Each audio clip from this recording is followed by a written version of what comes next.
I haven't really felt up to talking about it until just recently, but yeah, the whole thing about getting sent to prison, obviously very traumatic for me and my daughter and my family and friends. So what happened was um, the video that I posted that says, why does it always have to be 4 a.m. when the police come? Um, it was actually that day that I ended up being arrested and sent to prison.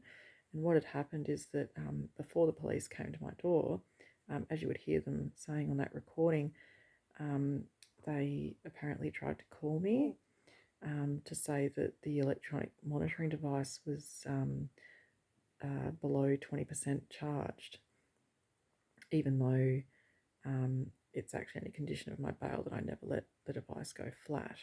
So it's not actually breaching if it gets below 20%. But anyway, they were trying to call me to tell me that, apparently. Now, I did have 3 missed calls between 2:30 and 2:43 a.m.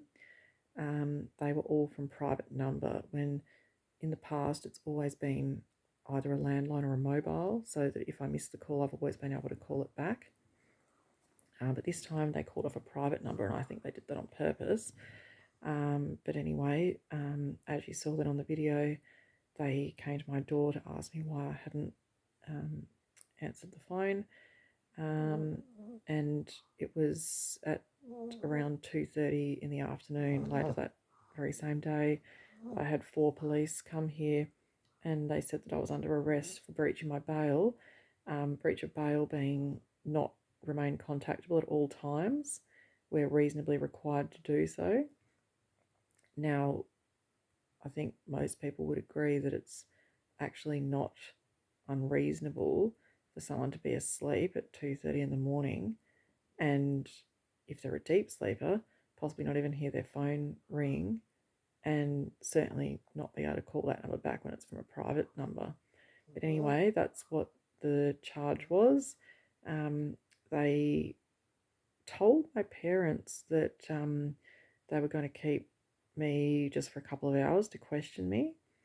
And so my parents had my daughter, and that was the last they heard. And it wasn't till the next day when I was actually allowed to make another phone call and tell my parents what was going on, that they were even notified that I was actually being sent to prison. So yeah, there's so much corruption, and it's just it's really difficult fighting up against this. But that's why I guess I'm so determined to keep making these videos as well and exposing it, because I do know the police still have my phone as well. They actually seized my phone, and they said that they're going to keep it and search for evidence of me stalking through the phone.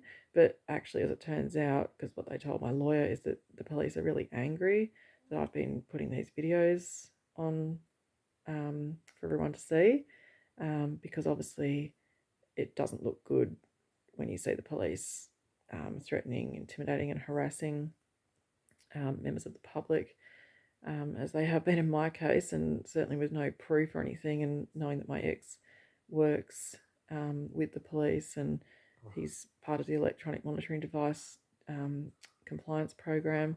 So yeah, there's just a lot of